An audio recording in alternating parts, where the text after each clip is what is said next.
Like a robot. Good morning. Today is the 6th day of Tevis, I believe, 18th?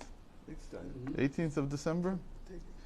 And we're at, I have actually another copy if you want to see it here. So we're talking about the difference between the blue and the white thread. We said the white thread represents loving kindness, and it is the loving kindness that comes down from the chest of Zah, we said, Chazed Zah. Another way to understand this, and actually I saw this Shabbos, is that the Zah represents the kavana behind the act, meaning that I have some intent. And that fits very well, because basically what we're saying here is that the Tzitzit is like the general all-purpose kavana of all the mitzvos. Because we say, Shkula Tzitzit keneged kol mitzvot, that Tzitzit is equated with all the commandments. And we said that every time the sages say this about a number of different mitzvos. They say this about tefillin, they say this about learning Torah, they say this about a number of things. So every time that they say it, they mean something a little bit different.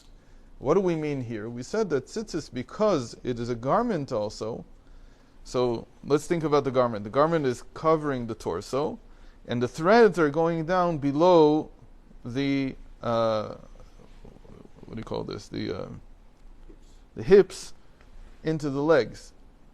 So that's called that Malchus, kingdom, descends further down. So what we're covering, the part that we're covering, that's Zah. We kept saying that's the small countenance.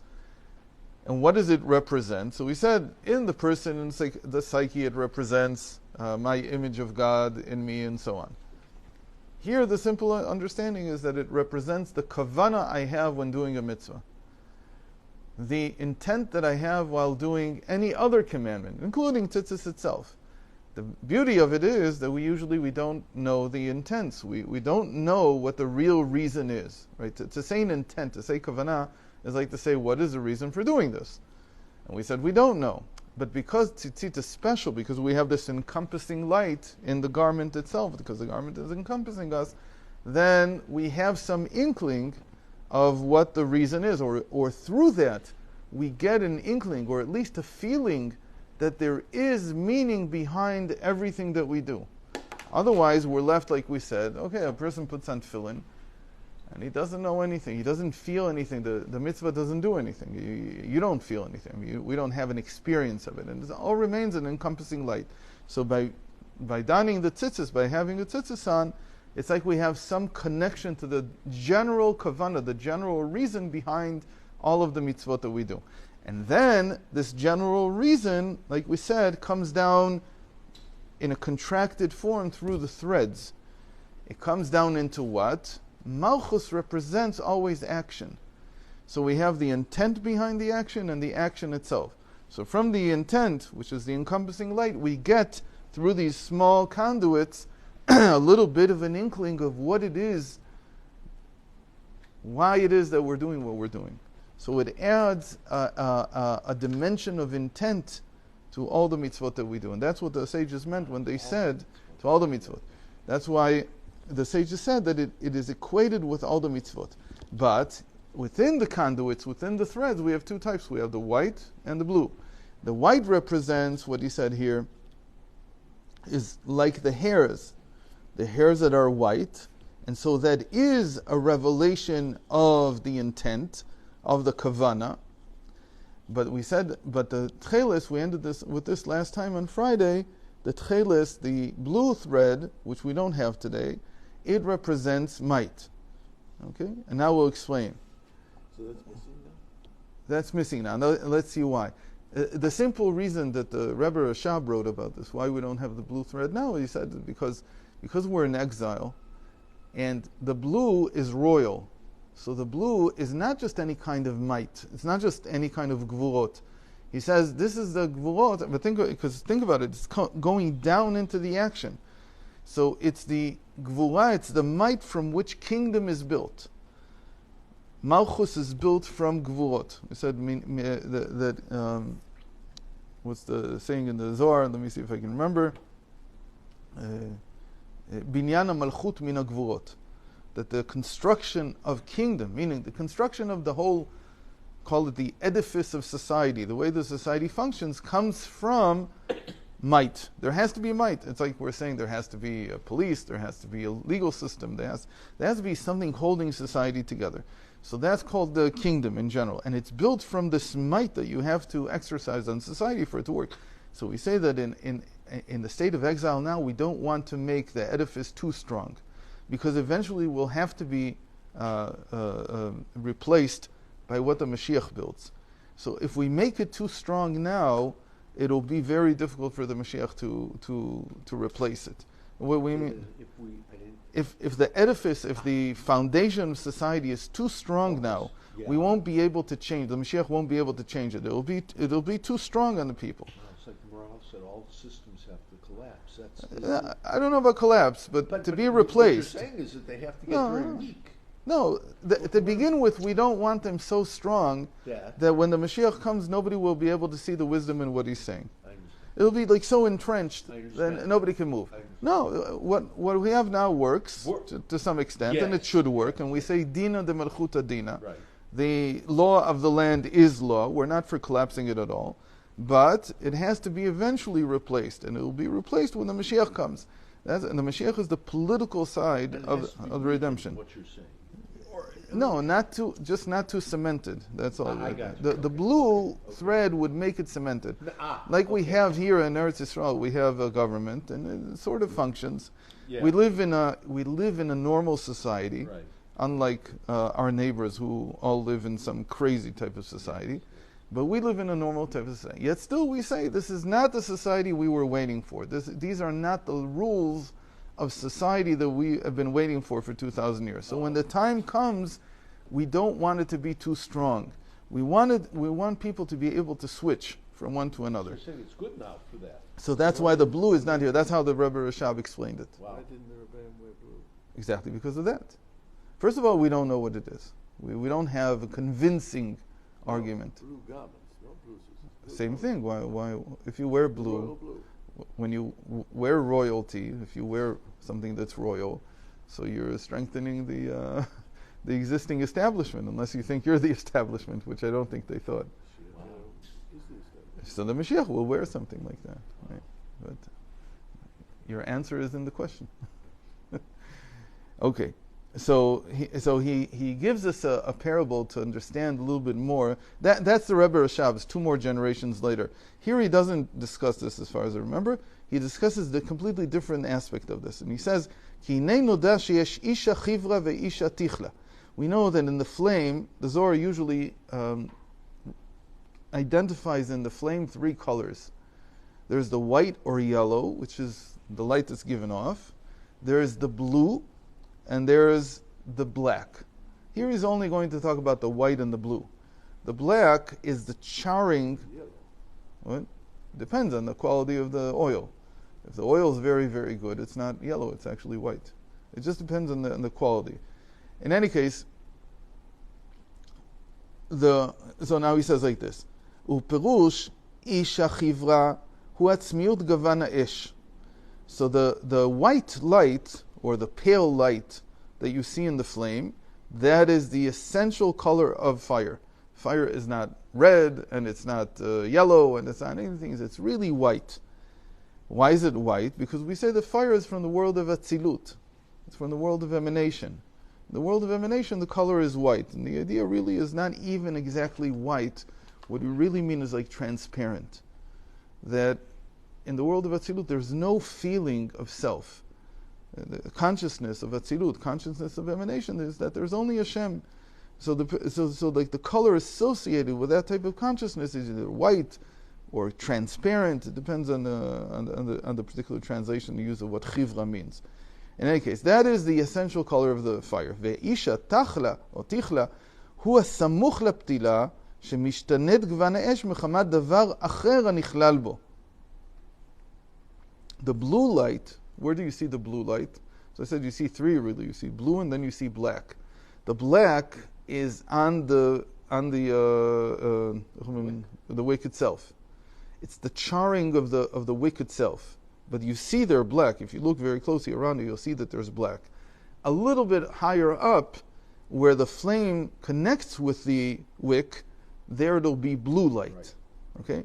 So he says the blue, what does it represent? What's going on here?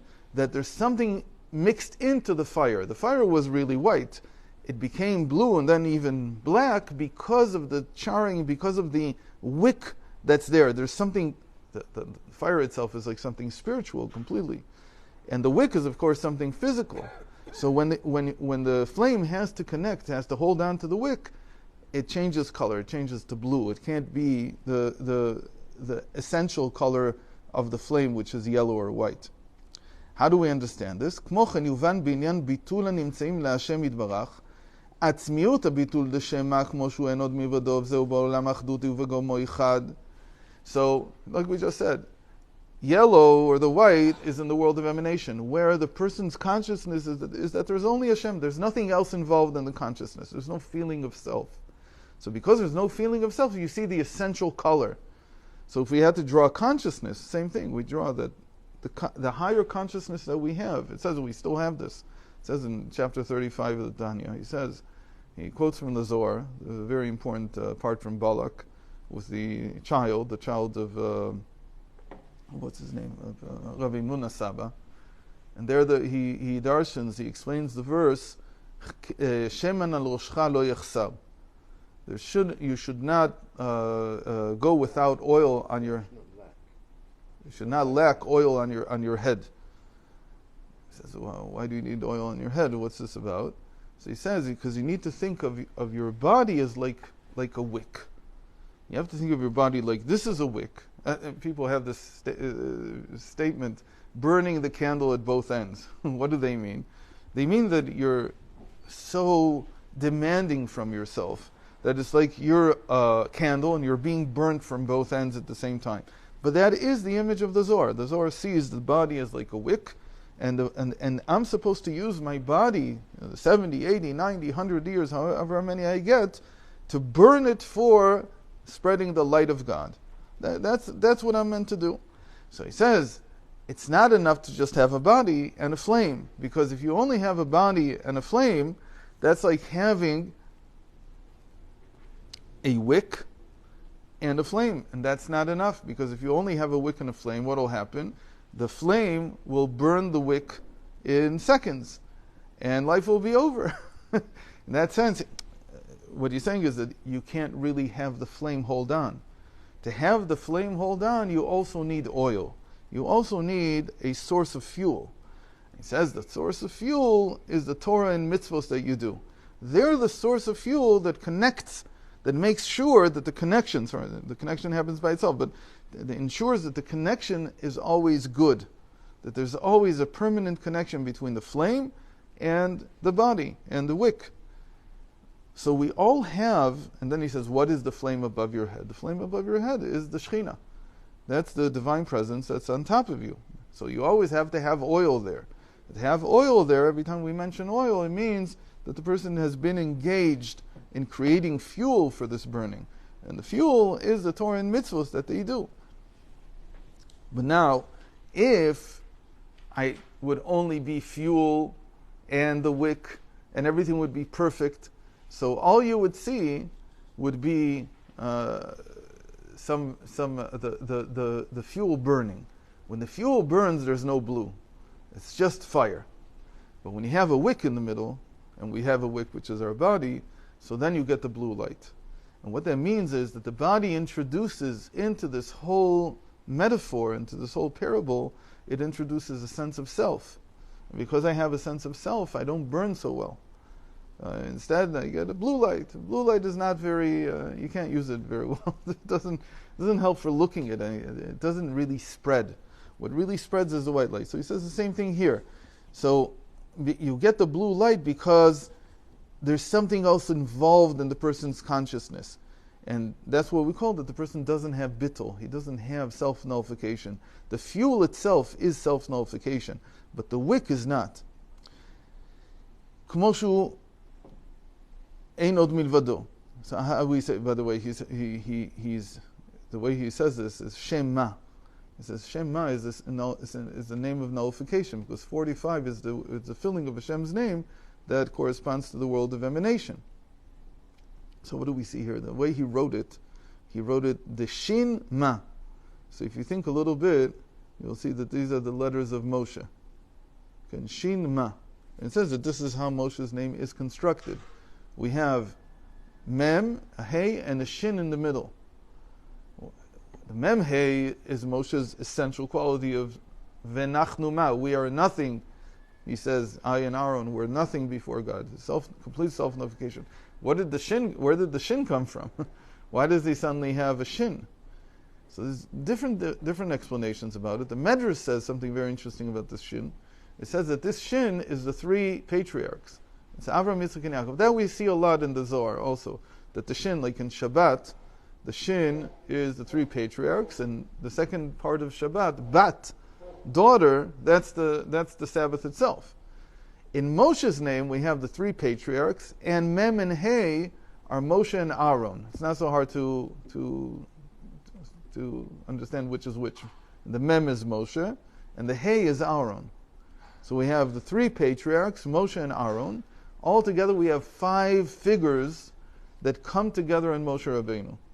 Why do we need these 5 figures? It says in the Medrash that this is why the Sneh is mentioned 5 times in his first prophecy. The first prophecy, the first vision he saw was the Sneh, was the burning bush. So if you count how many times it says there's Sneh, you'll see it says 5 times.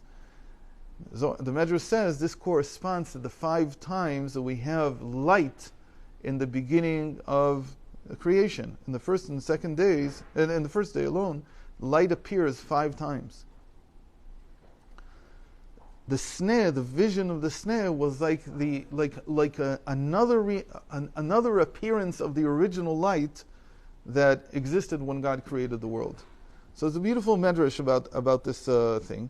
So here we have that Moshe, he too has some measure of, even in him, the Shin is some measure of non-nullification. It's like saying that even in Moshe, whose pure nullification can't be the way. How do we see that? So the Medrash says, very simple. I see that when God told him to put his staff down, and it turned into a snake, what did Moshe do? He ran away. He says, how could somebody who has self-nullification before God run away? What's he running away from? It means that he has some feeling of self. Yeah. So he says, that's the Shin. That's where that comes. And that needed to be transformed. In the beginning, it wasn't the 3 patriarchs. It was something of his own. We see that. It's like even in his consciousness, because when he was born, he had to be hidden for 3 months. Imagine a child who the first 3 months doesn't see the light of day. He's always in hiding. And even finally, when he's taken out, he has to be put into a little thing on the water. I don't know what to call it exactly. Like this little floating, and that's where. So he has a sense of self because of that. Because that causes you to run away. It causes you to fear the world. So that Shin, he says, is actually, and Esh is also from this. Fire also has this in it. Is a feeling of yeshut, of yesh, of being. If he had no sense of self, he had a sense of self. Be consumed completely. Right. There has to be some gas. Right. So that's what we said. You have to have a wick to connect the fire into reality. Except that later he turns the wick, and he turns the wick. How do you make a wick, by the way? How many? How many pieces? Minimum. At least 3. That's the Shin also. Yeah. It's called Chuta Meshulash Lo B'Mira Yinatek. It says, who are these 3? So initially the 3, that's your Yeshus, that's your feeling of self. And then he transformed it into being the 3 patriarchs. And when it's the 3 patriarchs, then even the blue light is something positive. In any case, getting back to here,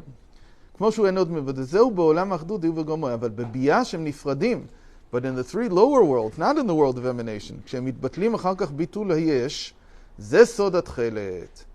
he says, when the wick is now giving itself over to being consumed, which is the body has to give itself over to be consumed.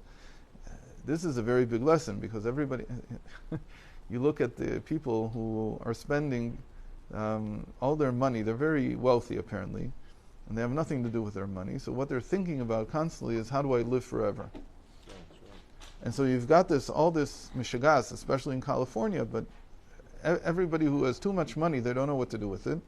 So they're looking at, how do I preserve the body? Which is missing the purpose of life in this world. It's just missing it completely.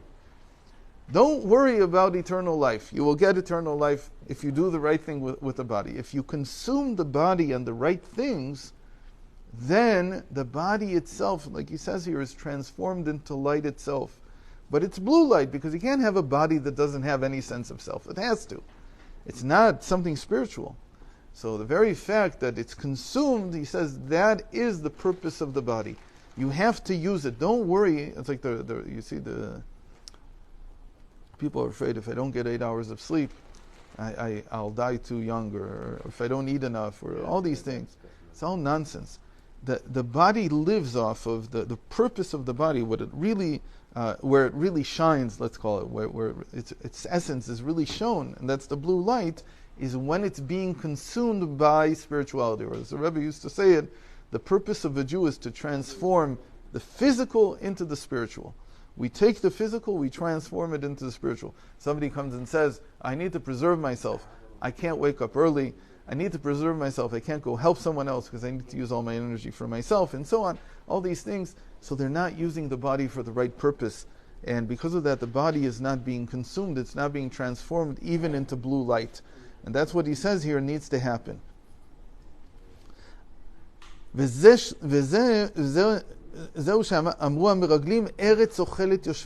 why when the spies that Moses sent into the land of Israel, they said, it's a land that consumes its inhabitants. Doesn't sound very good, but if you think about it, it's actually the best thing that it could be. It's a land, when Abraham first came to the land of Israel, what did he see? He saw that people worked. They worked for a living. And in the summer they plowed, and they planted their fields. In the winter they made sure that they were watered. In the spring and in the late spring they cut the produce. He says he saw that they worked. What does it mean to work? It's to consume the body the right way to do what God wants from you. So to say a land that consumes its inhabitants is actually a blessing. Because that's, you live somewhere, you don't have to do anything. So what do you have a body for? Just to sit around and enjoy things, just to eat? No, the body is here in order to be consumed, it's here to be used. Okay, so hopefully tomorrow we'll be able to finish. So the blue represents the connection to, or the transformation of the feeling of self into some higher purpose. I'm taking the body, and the blue is the product. So in the Tzitzit, that's what the blue represents. It's not any kind of might. It's might that consumes. It's might that takes the physical and transforms it into something spiritual. So we'll see more about this tomorrow.